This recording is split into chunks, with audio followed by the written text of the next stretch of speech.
Le président Donald Trump dit qu'il est fatigué de voir des citoyens de merde venir des pays de merde débarquer aux États-Unis. Que lui aussi, il a envie d'attirer des gens qui sont riches, des gens qui sont intéressants. Pourquoi est-ce que les États-Unis doivent se contenter d'attirer des personnes qui viennent des pays de merde, comme lui-même il le cite dans son discours? Famille, écoutez attentivement parce que Donald Trump a instauré un visa à $1 million. C'est-à-dire que pour un Ivoirien qui veut y aller aux États-Unis, il faut qu'il débourse jusqu'à 500 millions de francs CFA. Famille, c'est catastrophique. On écoute attentivement, on partage, on met les cœurs. Vous allez entendre qu'il y a beaucoup de choses qui se passent dans le monde pendant que nous on est concentrés sur des bêtises. On écoute s'il vous plaît. Direction les États-Unis, où Trump a lancé une gold card pour, disons, des immigrés CSP++.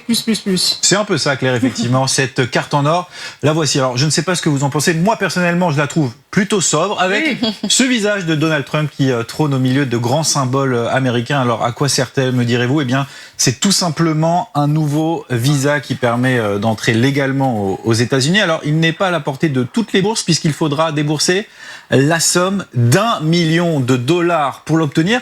Donald Trump est d'ailleurs plutôt satisfait de son idée. On va le découvrir. Il s'est exprimé mercredi à quelques minutes seulement du lancement de l'opération. Écoutez. Ah ouais. C'est très excitant pour moi et pour le pays. Nous venons de lancer la carte Trump Gold. Dans une trentaine de minutes, le site sera mis en ligne et tous les fonds iront au gouvernement américain. Cela pourrait représenter une somme d'argent considérable.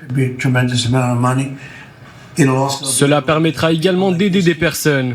C'est en quelque sorte similaire à une carte verte, mais elle présente de grands avantages par rapport à celle-ci. Alors ça, c'est pour la philosophie et pour le prix, mais qu'est-ce qu'il faut faire pour obtenir ce visa, Jordan? Eh bien, pour décrocher le fameux sésame, rendez-vous sur ce site spécialement créé pour l'occasion. La première chose à faire, il faut remplir un questionnaire plutôt simple. Nom, prénom, date de naissance. Pour les frais de dossier, ça s'élève tout de même à 15 000 €. Une fois cette étape passée, il y a une vérification faite par les autorités américaines. Et une fois que la validation est faite, c'est à ce moment-là que vous devrez débourser la somme d'$1 million. Vous l'aurez compris, en échange, vous aurez le droit de vous installer aux États-Unis dans l'un des 50 États pour travailler, investir, créer une entreprise. Et par la suite, vous pourrez même demander la citoyenneté américaine. L'intérêt pour les États-Unis, évidemment, c'est d'attirer des profils jugés plus intéressants et d'attirer également des capitaux importants. Immigration à deux vitesses. Il y a une immigration effectivement à deux vitesses du côté des États-Unis. Les riches sont les bienvenus.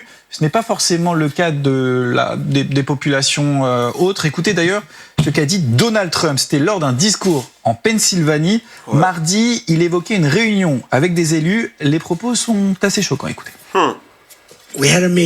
On a eu une réunion où j'ai dit « Pourquoi n'accueillons-nous que des gens de pays de merde ?» Pourquoi ne pourrait-on pas avoir quelques personnes de Norvège, de Suède, juste quelques-uns? Mais on prend toujours des gens de Somalie, des endroits qui sont un désastre, n'est-ce pas? Immondes, sales, répugnants, rongés par le crime. Je vous avais prévenu, les propos sont d'une extrême violence et sur le terrain, la police anti-immigration continue les descentes. Avec ce chiffre à vous donner ce matin, 400 000 expulsés depuis le retour de Donald Trump à la Maison-Blanche. C'était au mois de janvier et la cadence pourrait s'accélérer, on peut le dire comme ça, puisque on a appris cette semaine que le ministère de la Sécurité intérieure avait acheté 6 Boeing, regardez, 6 Boeing pour $140 millions afin d'expulser plus efficacement, je cite, les immigrés, pendant que certains arriveront avec leur gold card en jet privé, d'autres partiront les mains vides en charter. Telle est la politique migratoire de Donald Trump. Ah ouais, c'est réel. C'est-à-dire que pays de merde, à votre avis, il parle de quel pays? Il parle de nous. On vient des pays de merde. Imaginez un pays comme les États-Unis où toutes les ressources ont été déjà exploitées, où il y a des multitudes d'entreprises. Tu vas payer $1 million, c'est-à-dire pratiquement 500 millions de francs CFA sans compter le billet d'avion pour aller dans un pays comme les États-Unis où tout a déjà été exploité. Pour aller faire quoi? Tu as créé quoi de nouveau là-bas?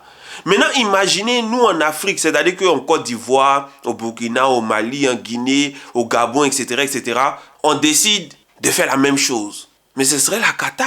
C'est que pour venir en Côte d'Ivoire, pour venir faire des recherches sur l'or, sur le diamant, sur le pétrole, etc., tu dois payer ton visa à $1 million ou à 500 millions de francs CFA avant d'atterrir en Côte d'Ivoire. Vous imaginez?